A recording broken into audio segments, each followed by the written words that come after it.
আজকে মা বানাবে কাঁচা আমের টক ঝাল মিষ্টি মুখরোচক কাসুন্দি। তাই ভাবলাম ভিডিওটা তোমাদের সাথে একটু শেয়ার করে নিই। তো চলো কিভাবে মা আমের কাসুন্দি তৈরি করে সেটাই দেখি। আম কাসুন্দি তৈরি করার জন্য লাগবে সর্ষে। তাই মা সর্ষেগুলোকে ভালোভাবে গুঁড়ো করে বেটে নিচ্ছে। এরপর সর্ষে বাটাও কমপ্লিট।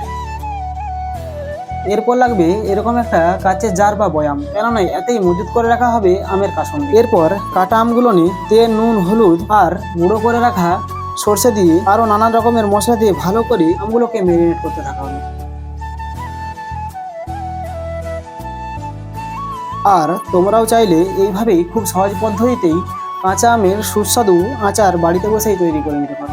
এবার আমাদের আমের কাসুন্দি বানানো কমপ্লিট। এবার ওই কাঁচের জার বা বয়ামের ভিতরে আমের কাসুন্দিটাকে ঢুকে নেওয়া হচ্ছে। এর পরের ভিডিওতে তোমাদের এই কাসুন্দিটা টেস্ট করে দেখাবো যে কেমন খেতে হয়েছে। তো আজকের মতন ভিডিওটা আমি এখানে শেষ করছি। দেখা হচ্ছে পরে একটু নতুন ব্লগে। আর হ্যাঁ, ফলো করতে ভুলো না।